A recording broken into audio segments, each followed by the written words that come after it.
Thanks, guys.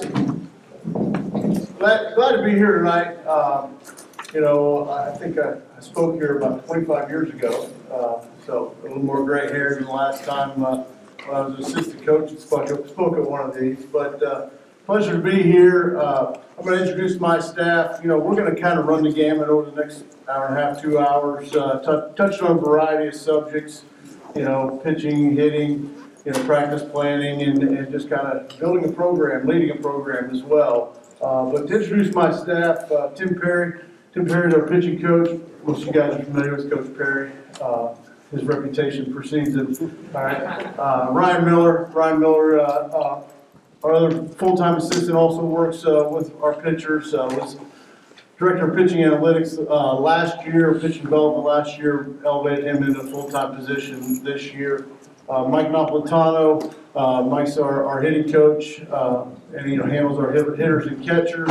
And then Mike Bello is our director of player development, and you're going to hear from them this evening. And then also, just want to take a moment, director of our baseball ops, but the latest Hall of Famer, Eddie Hill.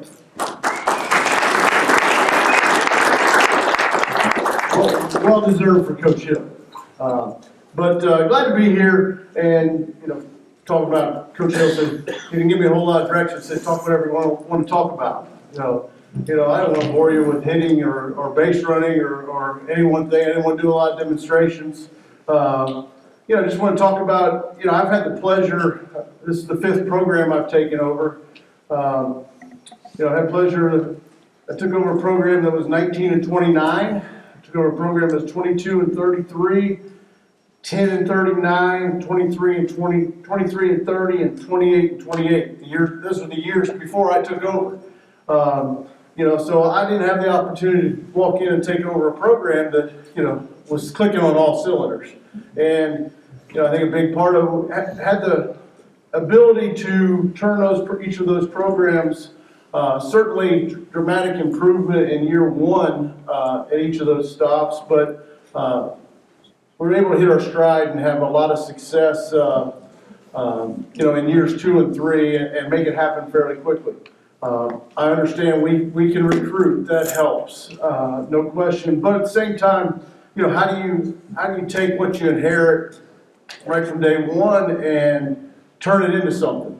I think one of the things that for me, just wanted to touch on is I think because I'm sure we have some guys in here that you change programs, you change jobs, or guys that will be first-time head coaches, and it's daunting. As I've taken over 5 programs, I feel I'm a little better at it each time. The first time you take it over, you're a young guy, you think you got all this figured out, and you realize pretty quickly that moving over one seat, there's some headaches that you weren't prepared for. I think one of the big things for me has been in my stops is setting the expectations right away. Raising the expectations probably from what they were from the prior staff. And trying to create the culture you want within your program right from the get-go. For me and my programs, I preach, I want a family atmosphere, a family culture. I'm very fortunate. I've got a great coach's wife.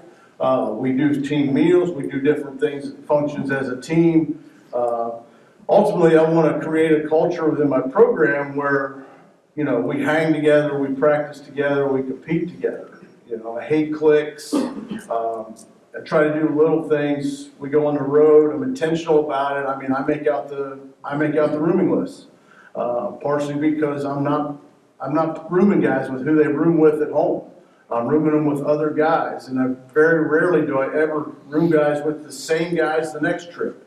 Because for us with a roster of 35 to 40 guys, you got a lot of different backgrounds. We're from all over the country, that kid from Saskatchewan's got to be able to relate with that kid from Orlando. And so those are some things that I do to try to, create, more of a family atmosphere. We try to, I don't pressure the chapel and the FCA and things like that, but just make it available for my guys. I think part of college is, figuring out what matters to you, who you are. I think a lot of us figured out in college or shortly after, who we were and so forth. But present them with a broad range of opportunities to make decisions. And ultimately, I want them to understand who I am. As the leader of my program, they need to understand who I am, the things that are important to me.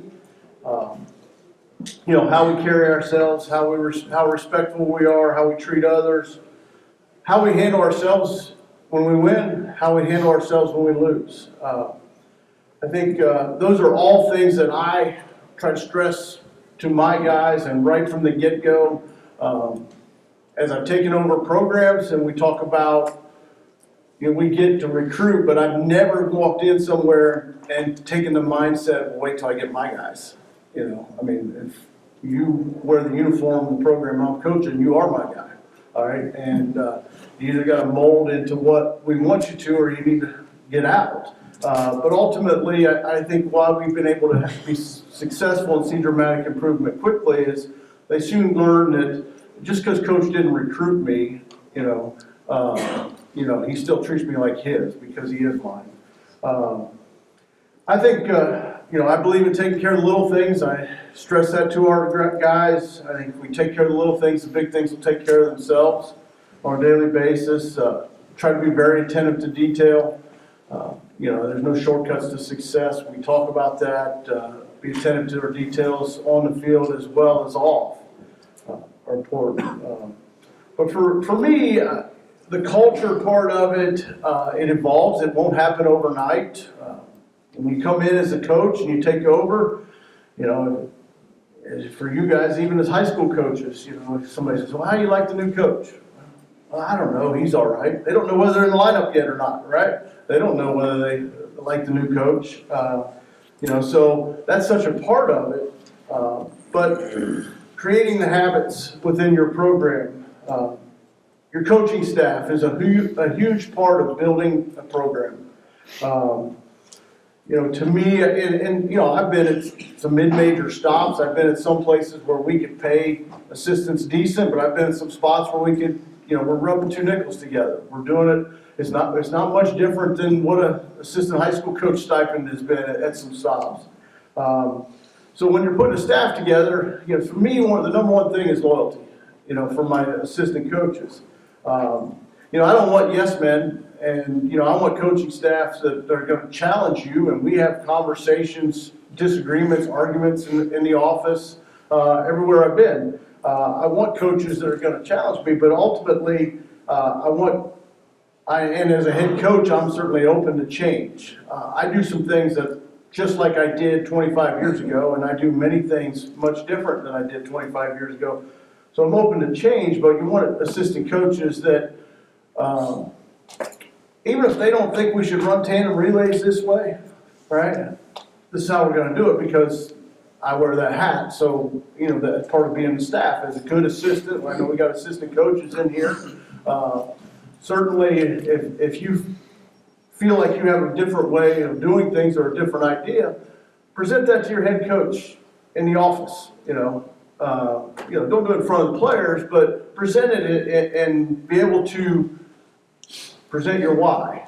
And I think most head coaches are open to looking at that. And I think that for me, that's a really important thing is my assistant coaches need to be an extension of me.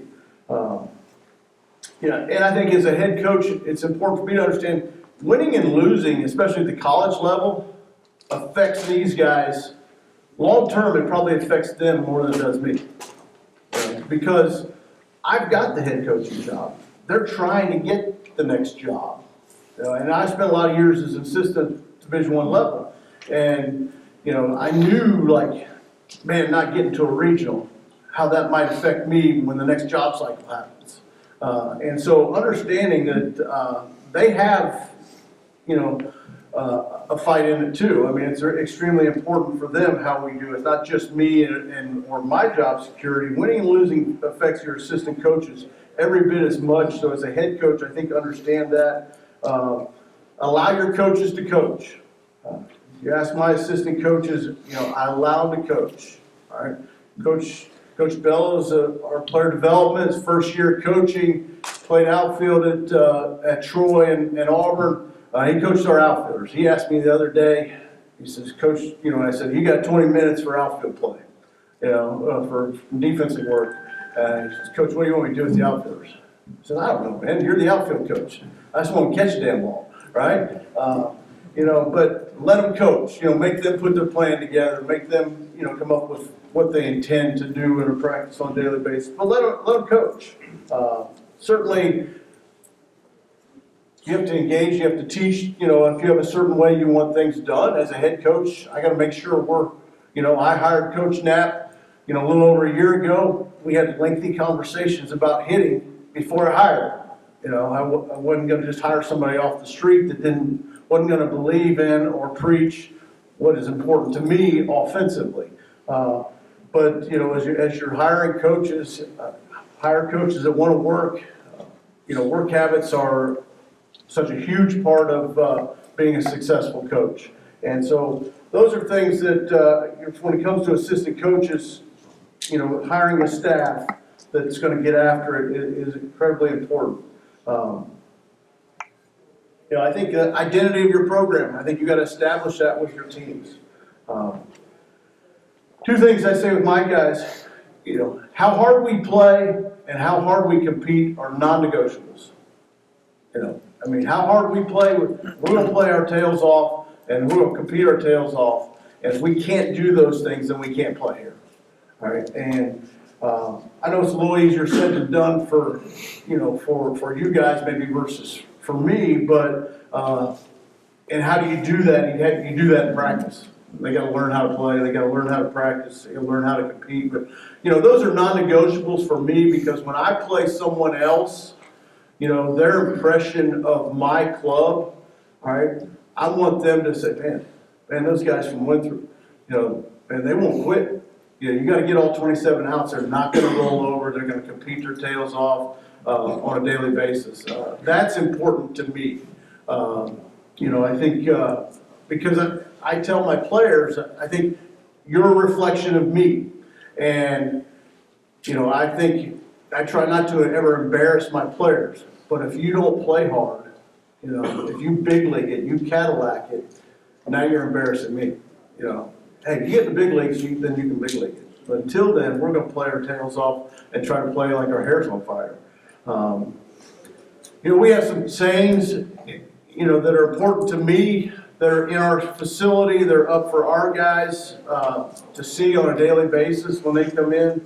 They're posted. They see it every day. And I think both of I think they emulate who I am.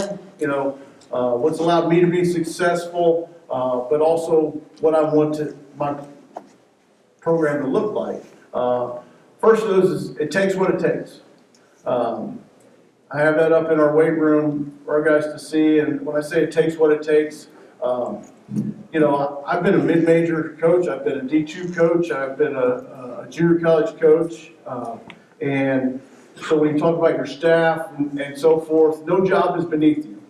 All right, there's not anybody on my staff, other than maybe Coach Hill, that's washed more uniforms than I have, all right, that's drug the infield more than I have, and therefore I expect the same out of my assistants, but at the same time my players can't feel like, I'm too big league to help pull the tarp. I can't help roll the tarp up. I don't want, when I say it takes what it takes, so we're going to have some weather. We're going to have some weather that's going to be adverse to us getting 3 days of inter-squad in this weekend. But we're going to find a way to get better. We just have to learn to deal with it. Coach Hill says all the time, MTA, make the adjustment. But there's a lot of truth to that. You have to do that. And so, for me, that and I want to have a lunch pail type program. You bring lunch pail every day, and I think it takes what it takes to embody that. You don't always know what it's going to take, but there's things that pop up for you as a coach that you didn't, when you took that job, you didn't know you were going to have to overcome that obstacle. But you got to do it. You just got to find a way. You got to find a way to do it. And then the other thing for me is, we want a program that's selfless rather than selfish. And every year, I think that becomes more and more challenging with today's kids. But if you preach it and it's a priority to you, I think it can be done. I've been the head coach at Winthrop for about 18 months, and I can tell you our culture right now, after 18 months, versus our culture when I first took the job, is tremendously different. All right, it's tremendously different, and part of that's player turnover, but part of it is I think who we are, the way we do things, and the way we do them on a daily basis. It takes what it takes. We say to our players all the time, embrace the grind. I mean, you have to love the game, and if you want to be good at it, you got to embrace the grind of it. Well, coaching is the same way. There's a lot of times as coaches, there's things that I don't prefer doing, but I've got to do them. I would say 90% of the time I look forward to going to the office or going to the field every single day. But there's some things you got to do you don't look forward to doing, but you got to embrace the grind of it, and that's no different as a player. If I want to be a good hitter, I got to embrace the grind that it takes to put the time and commitment for me to be a good player. And we also talk about our program that you're evaluated every day. You're evaluated every day. We were talking about this after an inter-squad just last weekend. Especially relief pitchers, you're like the stock market, I mean, you're going up and down every day, and, you got to start stacking outings, so your stock, because what happens, you establish a pecking order, and you want to move up the pecking order, well, man, you got to bring it every day. You're evaluated every day, you start stacking outings, and next thing you know, now you're passing somebody on the pecking order. That's the first thing. It takes what it takes, and then the second one for me is winning matters. I got in multiple places in our facility, winning matters. Somebody's got to win. We're keeping score. Somebody has to win, so it might as well be me. It might as well be us. We try to do things in practice on a daily basis that creates competitiveness and keep track of winners and losers. We keep track of records in the fall. Individual records. We play a ground ball scrimmage. These 9 guys got to win. These 9 guys get a loss. I realize sometimes you play a ground ball scrimmage, the backup catcher didn't have a huge role in the outcome other than a couple of bats, but he's still getting a win or loss. But I will say that what you notice over time is, man, this guy he's always on a winning team. This guy's always on a winning team. And I'm not talking about your best player. We can all evaluate our best players, but it's those guys that bring something that helps your club win, that doesn't always show up in the box score. We talk about winning matters. Someone has to win. You guys you have these games in the spring where you look up and it's the 4th inning, and both teams are playing poorly. Both teams got 3 errors. Both teams walked 6 guys. And it's like both teams are acting like they don't want to win. Well, those are the games. To me, those are the toss-ups. Those are the 50-50 balls, right? Those are the games that winning matters the most to is going to win that game. When it's ugly, the team that winning matters the most to is going to win. So those are things that we have talked about and talked about regularly. I think for me as a coach, if you say, "Hey, coach, what's one of the strengths of your program?" I think it's been player development. All right, I've been at some places that have been less than desirable. We have less than desirable facilities, less than desirable locations, things like that. But we've been able to recruit and develop guys. When I was at Morehead State, and that's in eastern Kentucky, bad weather, you got bad facilities, but I took the job there. It's the most hitter-friendly park in the country, and it said you can't get any pitching there, you can't get any pitching there, you can't get any pitching there, and from 2014 to 2019, I had 7 arms drafted, and none of those kids most of them weren't being recruited by any other Division I school in the country when they came to us. So being able to develop players is important. How do you do that? I think it starts with, investing in the player. I'm hard on our guys. I have high expectations for them. I expect them to practice hard, all right? And, sometimes it's a bitch being a position player for me because I spend a lot more time with them and I'm on their ass, all right? But I think the guys, when they leave, what I want is for them to feel like, man, I got everything I could out of my ability. And I got everything I could out of my career, all right? And so I think we invest in the player. I think you practice what you preach. I think it's real important you organize your practice accordingly.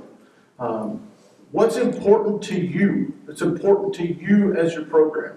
All right, we spend a lot of time doing game-like activities, game speed. Almost everything we try to do a lot of things at game speed. We try to compete. We try to have competitions. I'll be honest with you. We don't spend hours on bunt defense. We don't spend hours on first and third defense. If you bunt against us at Winthrop, I hope we pick the ball up, throw it to first base and get it out. All right? And, we're going to be confident in the fact that we're not going to turn that into a big inning, all right? And that we're going to spend our time practicing, I think, the things that more often determine wins and losses. And so you got to practice what you preach. Our practices, I believe in variety. Almost never, ever do the same practice 2 days in a row.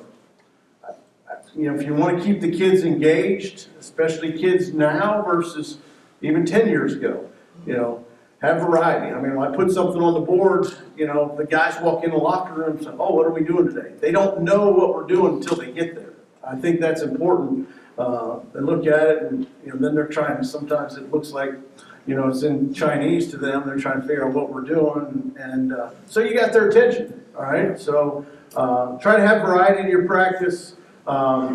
Energetic, competitive, upbeat, challenging, game-like, game reacts. We spend a lot of time doing those things. I think that you do all that stuff, it develops the player. It develops the overall player. Certainly the weight room, the cages, all that stuff is part of development. I also think how we go about practice is that. And then try to be efficient.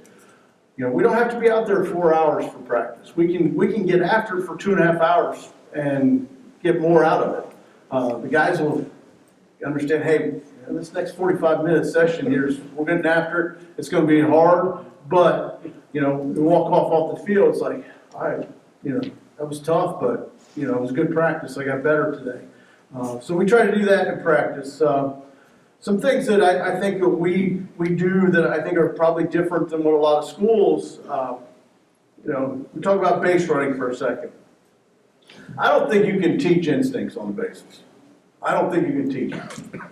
All right? I think you can train reactions, though. I think you can train reactions. When we go out for reacts, we're taking live reacts off the bat. We don't ever run the bases where it's scripted. All right, and you gotta advance on a imaginary bunt and go first to third on a ball. We don't ever script it because baseball's not scripted. We react to the baseball. Everything we do base running wise, we react to the baseball. And so when I say you can train reactions, I think it's important they understand your base running rules, your base running philosophy, but then they got to do it at game speed. All right. When we take a group of guys getting reacts during practice, I may have 4 or 5 guys in a group. We're running off first base. All right. I make one of the things that I want them to do every day. Every change of direction is game speed. It is full speed, game speed. Every time we do something, change directions, it's got to be full speed. If it's a ball we should go first to third on, I don't make them go all the way to third, but I make them take a good hard turn at second base the right way. All right, and then once they make the turn, they can peel off and get back in the next group. But the change of directions has to be game speed. You got to emphasize it. One of the things we emphasize all the time is, base running. Front the baseball. Front the baseball. If I'm running from first base as a fly ball to right center, all right, I'm going to go as far as I can, and I'm going to front the baseball so that I can change directions full speed. It's got to be game speed. Same thing, if I'm tagging on a fly ball, if I'm tagging from third on a fly ball, or if I'm tagging from another base on a fly ball, if I'm tagging from second base and the ball's in left center, all right, then I'm going to turn in front to the baseball. I'm going to get my chest to the baseball. Those are little things that we, it's attention to detail that we nitpick about. But I think if you look at my teams over the last 10 years, we've been very good on the bases. I don't necessarily have a bunch of guys that, steal 30, 40 bags themselves. It's just collectively, I think we run the bases right, but we drill it. We get lots of reps reacting to the baseball in a game, or in practice rather. But I go out there with them at 54 years old, fat and out of shape, and I'll get right behind them, all right, right behind that guy running from second base, and I'll have the rest of the group there, and I will react quicker than that base runner will. And I ask them, why is that? Finally they figure it out, because you've had more reps. And that's what it is. And for me, it's a rep. I'm out there, I see it, I'm out there coaching them, and so I'm reacting to the ball mentally, even if it's not physically, and it's because of the reps. And so you got to get the reps. I can't stress that enough, with your practice. Position players. I think our programs, our position players probably throw more than most other programs in the country. My reason for that is I think if you watch Big League Baseball, if you watch big leaguers, there's very few throwing errors. There's very few throwing errors. And the reason for that, what are they doing from March to October? They're throwing. They're throwing all the time. So we throw all the time, and it's game-like. We try to do that as much as we can. I think that they got to train for it. And every fall, it's like we start fall workouts, and even though we're in individuals for a few weeks before we start a team, it's like, hey, you got to get your throwing in. You got to get your throwing in. If you're 2 weeks into fall practice and you can't wipe your butt because you can't lift your arm up, you've had a month for me to forewarn you. All right, we're going to throw a lot, and then they all come in, and all of them that are in their first year of the program, and it's like, yeah, this is more throwing than we did in junior college. This is more throwing than we did in high school. But the veterans who've been through it for a year or two, it's old hat to them. They're used to it, and I think that throwing regularly, the more you can do a game like, the better you get at it. The more consistent you get at it. Our infielders, I want them to throw from all angles. Every play imaginable, we're trying to create for them, because I think, if you're going to be a good infielder, you got to throw from everywhere on the tree, and that's the only way you can be a good infielder, is be able to throw from every angle on the tree. So we try to do a lot of that stuff, game speed in competition that we create in practice. I think our infielders, even if you're taking fungos, the live ball is always the priority over the fungo. The live ball is always a priority over the fungo. And then, for our outfielders, there's nothing that can replace, reacts off the bat during BP. I yell at my pitchers. I just had to yell at them the other day to get out of because they don't want to grab ass and play catch out there or BS out there. They're shagging. Get away from my left fielder. You're going to want him to catch that ball in a game, so get out of his way so he can get reps in practice. But we're taking live reacts. We're taking live ground balls are a priority over fungos. I think I talked a little bit about our bunt defense philosophy. I think it's important for your team to understand your defensive philosophy. You got to communicate that. Your outfielders have to understand and know, the decision-making, throwing rules, keeping the double play in order, your communication, who's doing it, your third baseman communicating, your catcher, your communicator, all right? But if you want to be good communicators, if you want to make good decisions, you've got to make them practice game-like, right? Because if they don't ever get put in that game-like situation, then they're going to throw to the wrong base, and you're going to allow the batter runner to get to second base, and now the double play is not in order, and now you're pissed off. All right, but so you gotta rep that as much as you can. That's part of why, and I know Coach Perry's going to show you some slides and so forth, why we do the things the way we do it. Minimizing freeze and all that stuff. I mean, obviously every coach in the country, wants to minimize his walks, minimize his HBPs from his pitching staff, but freeze are, wild pitches, pass balls, throwing to the wrong base, not backing a base up, all those things attribute to freeze. And so those are all things that are important to us, but our communication, we try to, I think we maximize our practice time. I think our practices, I think we accomplish a lot. When I said I think player development has been a strength of my programs, I think it's because of how and the way we do things from a practice standpoint. When I was head coach at Morehead State for 7 years.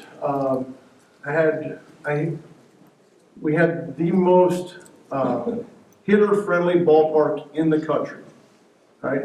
And over those 7 years, several times we led the country in numerous offensive categories. My best offensive team in 2015, we led the country in 6 offensive categories. All right, then I went to USC Upstate. All right, and USC Upstate at the time had one of the most pitcher-friendly ballparks in the country. I went from just playing a little bandbox to now you're in a graveyard. All right, and the wind blows in, the ball doesn't travel, and I can tell you this: my offensive philosophy has never changed. Right? It has never changed in either ballpark. Even at Morehead State, where yes, we could bang, we hit some home runs, we hit lots of doubles, etc. It was still important for me and important for us on a daily basis. We got to be able to situational hit. We got to be able to short game. No question, some guys are going to short game more than others, but we all have to be able to. And when I was in Morehead State, I always talked about we're not playing in a regional at Morehead State. Wherever that regional is, and I was fortunate enough that we went to a few and played extremely well in them. But we have to, our game has to go on the road. Even though we have this unique little ballpark to play in, it has to go on the road. And so I think our offensive philosophy, I teach a selfless offensive philosophy. I think my offenses, year in, year out, are always, near the top of the country in multiple categories. I think on-base percentage is something we preach all the time. We were amongst the nation's leaders, just behind Coastal in HBPs last year. Even though we didn't necessarily have the steam speed for it, what we had last year, we still stole, almost 100 bags a year ago. We got our fair share of doubles and home runs, but we teach a philosophy that, every guy in the club at some point is going to be asked to hit behind a runner, to hit a ground ball to second base, to move a guy up. Every single guy. Others, but every guy at some point. I think probably every guy at some point was asked to lay a drag or a safety or something like that down. So we stress that to all of our guys, and I think it's important. I think it's important at your level even more so. And the reason for that is it allows your kid that's hitting in the 9-hole, that's not very offensive, to feel like he can be a major contributor when it's recognized that, hey, that ground ball to second base to move a guy up, or that safety, or the walks, the HBPs, all those things.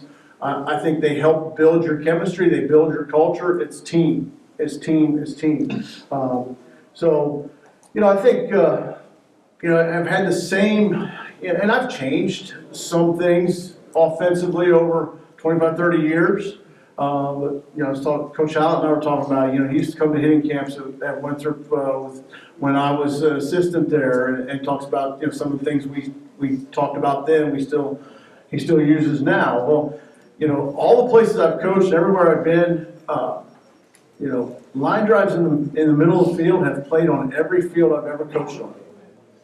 Line drives in the middle of the field, so that's the thing that we stress is important, that we got to stay in the middle of the field.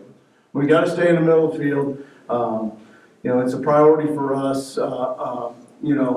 We want to hit line drives with backspins. We want our home runs to be line drives with backspin that carried out, and that's what we stress. Our philosophy hasn't changed, and we've been able to be successful offensively everywhere. And then, I know, how are we doing on time here? 7 minutes up. Okay, all right. The last couple things I'll say, I think the more competition you can create in practice, the more competition and the more you're registering wins and losses, the more you can compete, the more you figure out who you want in your foxhole. I think the more you do it, the more you know who you want in your foxhole. And if you've got two guys that are similar, we've all been there. We got one guy that, hey, I'll ride or die with that guy, but I don't think you figure that out as quickly if you don't compete all the time. You gotta find a way to compete, and I think by doing that, it helps establish the mentality that you want as a program. I want a hyper competitive, I want us to play hard. I want us to, I want controlled aggression is really what, and, you're only going to get that if you practice it. I think especially, we got coaches in here that were my age, that are my age. Hey, when we were coming up, we played Legion ball, we played travel ball, you kept track of wins. If you kept winning, you got to keep playing. Now all these tournaments, we obviously go and recruit. And it's like, I'm pitching the third and the fourth inning in game 4 on Wednesday on field whatever. Well, those of you at my age, that wasn't a thing. If you were the fourth pitcher, you're probably playing the fourth game if they didn't use you in relief before then. And I think in some ways it was better. Obviously, we have to adapt, and we're recruiting, under this thing the way it is now. But when they get to you, I think that if you can establish that winning matters and how we're going to do everything on a daily basis, it will help foster the culture you want in your program. And the kid, your kid's got to know you care about them. I say it all the time. When opening day, I'm going to write a lineup out. And I've got 18 hitters, and I've got 9 guys that are going to be happy they're in there. I got 9 guys that are pissed off they're not in there. I can't make them happy. And no matter what I do, I'm going to write a lineup out that somebody's pissed off about. So I'm not going to try and make them happy. I'm not going to try and make them happy. All right, hey, I care about you. All right, I care about you, but once we start playing for keeps, we're playing to win. We're playing to win, and decisions are going to be made according to that. And if you can do that at your level, I think it will certainly help you, to have the most success. And, you're going to have some better problems probably that I don't have to deal with at the college level. I get that. But if you can establish that winning matters, I think it goes a long way.